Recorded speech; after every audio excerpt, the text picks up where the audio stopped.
Yang pertama, KPK masih akan terus mempelajari terkait dengan dugaan aliran uang dari Pak RK ini kemana saja, untuk apa saja. Karena memang dalam lanjutan perkara penyidikan dugaan tindak pidana korupsi terkait dengan pengadaan iklan di PJB, KPK sudah melakukan pemeriksaan terhadap Pak RK, di mana dalam pemeriksaan tersebut penyidik mengkonfirmasi terkait dengan aset-aset dan juga penghasilan yang diperoleh oleh Pak RK, ya, karena dalam tempus perkara tersebut Pak RK dalam kapasitas sebagai Gubernur Jawa Barat, ya, ditanya terkait dengan penghasilan resmi sebagai gubernur, kemudian apakah ada penghasilan lainnya, juga kaitannya dengan aset-aset yang dimiliki, termasuk aset-aset yang sudah dilaporkan di LHKPN dan dugaan aset-aset lain yang belum disampaikan di dalam laporan harta kekayaan sebagai seorang penyelenggara negara. Nah, terkait dengan aliran uang, KPK menduga dari uang-uang yang bersumber dari dana non-budgeter, di mana anggaran yang tidak digunakan sebagaimana mestinya untuk pengadaan belanja iklan tersebut, yaitu sejumlah 222 miliar dari total nilai proyek 409 atau lebih dari 50% anggaran belanja iklan ini digunakan untuk dana non-budgeter. Ini masih terus dilakukan penelusuran termasuk kepada Pak RK, ya, sehingga dalam progresnya tidak hanya Pak RK tidak hanya berhenti di sini saja, tapi kemudian penyidik juga mendalami kepada pihak-pihak lain yang diduga ada kaitannya terkait dengan aliran dari Pak RK, termasuk soal pembelian aset, kemudian dugaan aliran-aliran lainnya. Ini masih akan terus ditelusuri, ya. Termasuk akan informasinya kan aliran kepada salah satu yang diduga dia mendapatkan aliran AK ini mendapat tiap bulan dari RK, itu gimana tanggapan? Ya. Informasi dari masyarakat seperti ini tentu ini menjadi pengayaan bagi penyidik dan ini penting. Nanti kami akan cek validitas dari informasi tersebut. Dan jika masyarakat memiliki data ataupun informasi awal yang valid, silakan bisa disampaikan kepada kami. Nanti kami akan cek dan tentunya nanti bisa dilakukan konfirmasi kepada pihak-pihak yang bisa menjelaskan terkait dengan informasi tersebut. Mas, sejauh mana pendalaman terhadap aset yang tidak dilaporkan di LHKPN, Mas? Apakah itu berupa aset benar atau tidak benar? Ya. Ada sejumlah aset, diantaranya aset-aset tidak bergerak yang berada di sejumlah lokasi, dan itu juga sudah terdeteksi oleh penyidik KPK.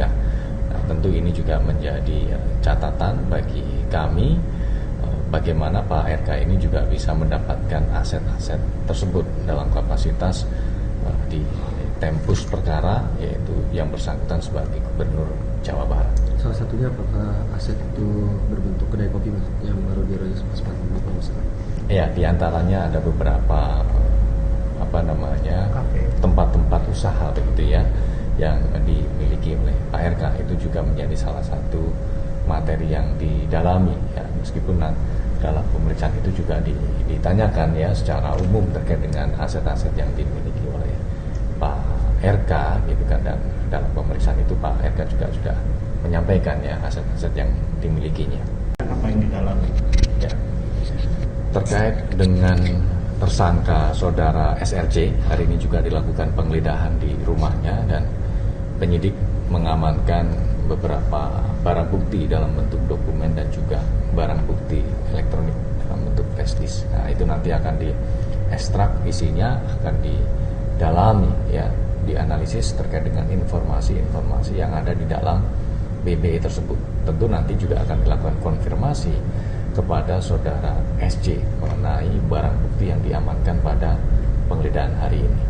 Nah, dalam konstruksi perkaranya tentu KPK juga akan menelisik ya apakah saudara SJ ini dalam melakukan suap proyek itu dilakukan pada tempus atau pada periode Bupati ADK ini saja, atau juga sudah dilakukan pada periode-periode sebelumnya. Tentu itu juga menjadi materi tambahan bagi penyidik untuk kemudian nanti melakukan pendalaman.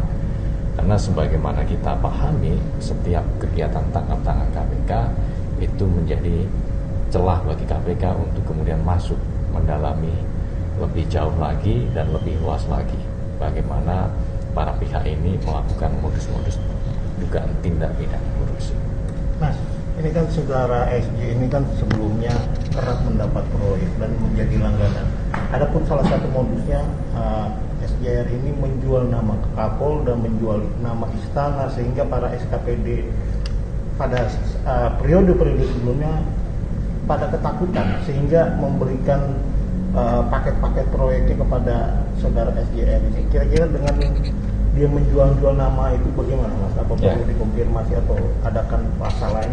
Yang pertama, terima kasih informasinya. Ini juga menjadi tambahan materi bagi kami untuk nanti bisa kami konfirmasi kepada para pihak yang nanti akan dilakukan pemeriksaan baik terhadap SJ ataupun pihak-pihak lainnya. Apakah betul ada modus-modus dugaan semacam ancaman begitu ya, sehingga di situ unsurnya juga bisa jadi ada unsur-unsur pemerasan ataupun unsur-unsur lain. Nah, ini nanti masih akan didalami. Namun demikian saat ini kawan-kawan penyidik masih fokus untuk yang pokok perkaranya, yaitu terkait dengan suap ijon proyek yang dilakukan oleh saudara SJ kepada ADK dan HMK. ADK selaku bupati dan HMK ini sebagai kepala desa dan sekaligus sebagai ayah bupati, yang juga posisi HMK ini sekaligus sebagai representasi dari bupati. Tersebut KPK telah menetapkan 3 orang oknum aparat penegak hukum, yaitu dari Kejaksaan Negeri Eksekutif Sumatera. Saat ini semuanya mengucapkan selamat merayakan ibadah Hari Raya Natal bagi seluruh umat Kristiani yang merayakan pada 25 Desember 2025 besok hari. Nah, terkait dengan perayaan Hari Natal tahun ini, KPK juga memberikan fasilitas untuk pelaksanaan ibadah Natal bagi para tahanan di rutan KPK Gedung Merah Putih. Ibadah Natal akan dilaksanakan pada esok hari pada pukul 14 dan dilakukan di ruang tatap muka yang bertempat di area rutan Gedung KPK Merah Putih. Sebelumnya, KPK juga akan membuka layanan bagi para keluarga, kerabat, ataupun pengunjung lainnya untuk bisa berkunjung ke rutan KPK menemui para tahanan.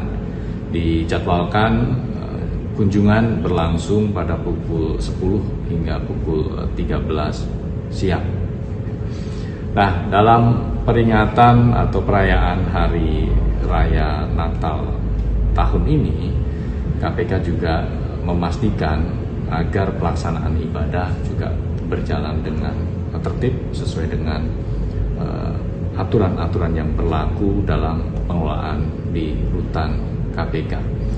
Dan penyediaan atau fasilitasi pelaksanaan ibadah ini juga sebagai wujud, sebagai bentuk bahwa KPK menghormati hak-hak dasar setiap insan, termasuk warga yang sekarang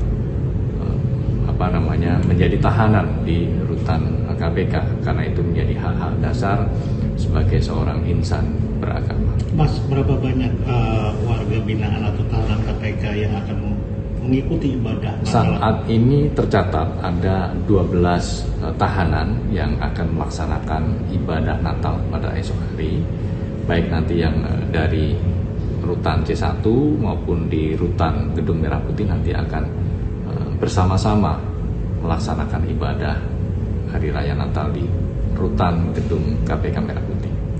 Makasih, Mas. Ada nggak sih batasan dari pihak keluarga atau kunjungannya?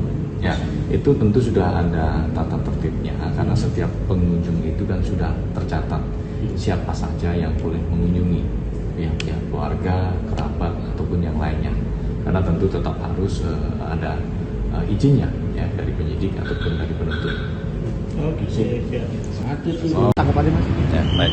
Tentu KPK menghormati setiap masyarakat untuk kemudian menyampaikan saran masukan, ya, termasuk menyampaikan kepada KPK terkait dengan data-data awal yang bisa mendukung dalam proses suatu penanganan perkara di KPK.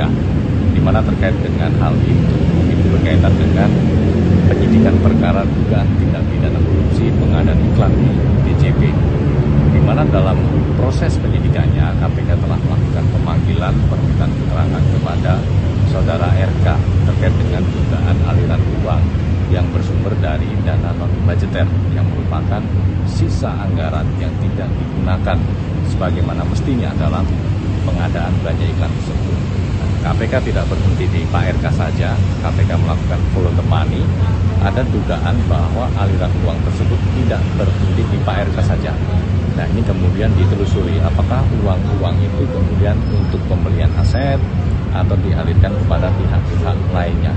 Ini yang menjadi basis teman-teman penyidik melakukan penelusuran, pelacakan kemana saja aliran uang ini, untuk apa, untuk siapa, ya, ini terus didalami.